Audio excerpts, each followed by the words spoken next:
نحمده ونصلي ونسلم على رسوله الكريم اما بعد اعوذ بالله من الشيطان الرجيم بسم الله الرحمن الرحيم ورحمتي وسعت كل شيء فسأكتبها للذين يتقون ويؤتون الزكاة والذين هم بآياتنا يؤمنون صدق اللہ العظیم۔ رمضان مبارک کا مہینہ یہ بڑا ہی عظیم الشان مہینہ ہے۔ اس مہینے کو 3 حصوں کے اندر تقسیم کیا گیا ہے۔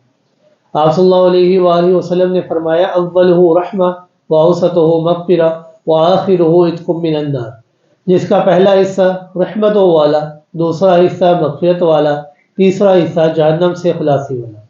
یوں تو پورا مہینہ رحمتوں والا ہے، پورا مہینہ مغفرت والا ہے، پورا مہینہ ہی جہنم سے خلاصی والا ہے، لیکن اس کو 3 حصوں کے اندر تقسیم کرنے کی وجہ یہ ہے کہ اللہ کی عبادت کرنے والے لوگ 3 طرح کے ہوا کرتے ہیں۔ ایک وہ لوگ جو متقی ہیں، صاحب صلاح لوگ ہیں، کہ اگر زندگی کے کسی موڑ پر ان سے کوئی غلطی یا کوئی کوتاہی ہو جائے تو فوراً اللہ کی بارگاہ میں حاضر ہو کر سجدہ ریز ہو کر اللہ سے اپنے اس غلطی اس کوتاہی کی معافی مانگ لیتے ہیں۔ جب رمضان کا پہلا مہینہ شروع ہوتا ہے، پہلا عشرہ ہوتا ہے، تو ایسے لوگوں کا کام پہلے ہی عشرے میں بن جاتا ہے۔ اللہ رب العزت ان کی بخشش کا سامان پیدا فرماتے ہیں اور انہیں جہنم سے خلاصی عطا فرما دیتے ہیں۔ ایک وہ لوگ ہوتے ہیں جو ہوتے تو متقی ہیں لیکن ان سے کم درجے کے۔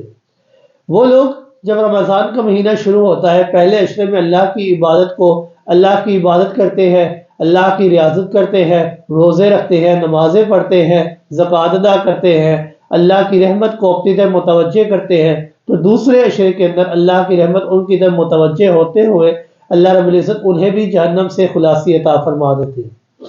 تیسرے وہ لوگ ہوتے ہیں کہ جن کی نمازیں چھوٹ رہی ہیں، ان کو کوئی پرواہ نہیں، نمازیں قضا بھی نہیں کر رہے، جھوٹ بھی بول رہے ہیں، غیبت بھی کر رہے ہیں، بہتان بھی باندھ رہے ہیں، تہمتیں بھی لگا رہے ہیں، کسی قسم کی کوئی پرواہ نہیں ہوتی۔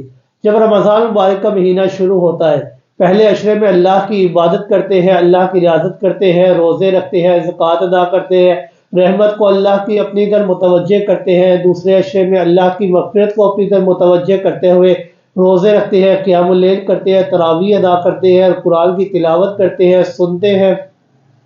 تیسرے عشرے کے اندر اللہ رب العزت کی رحمت اور مغفرت ان کی طرف متوجہ ہوتی ہے، اللہ رب العزت ایسے لوگوں کو بھی جہنم سے خلاصی عطا فرما دیتے ہیں۔ یہ بات ہمیں یقین کے درجے میں ماننی پڑے گی کہ کوئی بندہ بھی کل قیامت کے دن اپنے اعمال کی وجہ سے جنت میں نہیں جا سکتا۔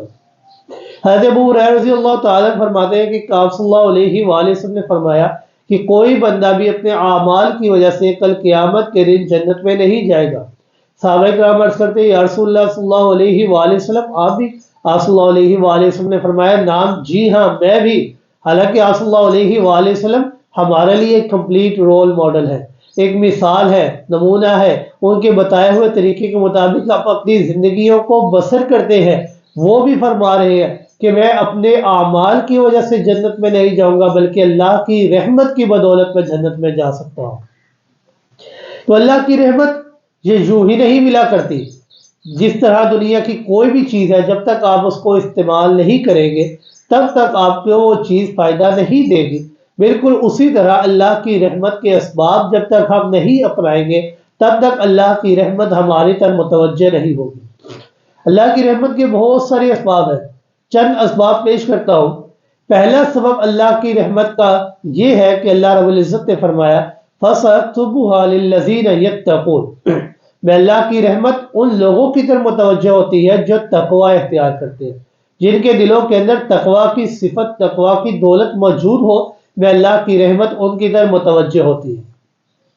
دوسرا سبب یہ ہے کہ جب قرآن کی تلاوت کریں تو قرآن کو سمجھ کر پڑھیں، قرآن کے اندر غور و فکر کریں کہ قرآن ہم سے کیا کہہ رہا ہے، قرآن یہاں پر ہم سے کیا خطاب کر رہا ہے، قرآن کے اندر غور و فکر کریں۔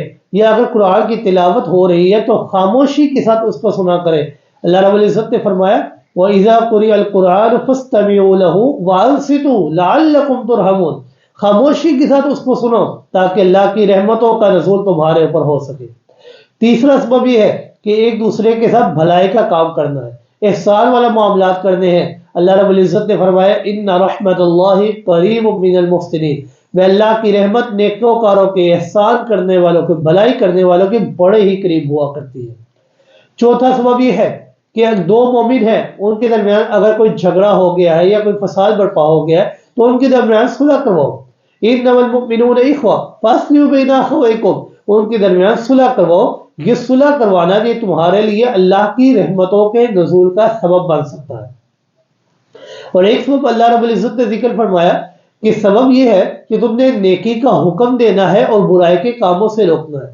یأمرون بالمعروف وینہون عن المنکر، جو بندہ نیکی کا کام کرتا ہے اور برائی کے کاموں سے روکتا ہے، یہی وہ لوگ ہیں کہ اللہ رب العزت نے فرمایا اولئک سیرحمہم اللہ، ان لوگوں کی طرف میں اللہ کی رحمت متوجہ ہوتی ہے۔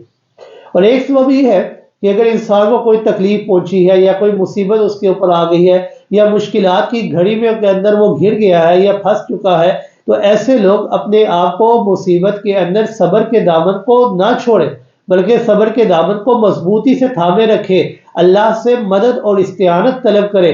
اللہ رب العزت نے فرمایا الذین اذا اصابتہم مصیبہ، کہ وہ لوگ جن کو بھوک کی یا رزق کی یا تنگی کی یا جان کی کوئی مصیبت آپ پہنچی ہے، ایسے لوگ اپنی مصیبت کے اندر یہی کہا کرتے ہیں انا للہ و انا الیہ راجعون، ہم تو اللہ ہی کے لیے ہیں، ہم نے اللہ ہی کی طرف لوٹ کر جانا ہے، یہ دنیا تو عارضی زندگی ہے، اصل زندگی تو آخرت والی زندگی ہے۔ اپنے عقیدے کو درست رکھتے ہیں تو اللہ رب العزت نے فرمایا اولئک علیہم صلوات من ربہم ورحمہ، یہی وہ لوگ ہیں کہ جن لوگوں کے اوپر میں اللہ کی رحمتوں اور برکتوں کا نزول ہوتا ہے۔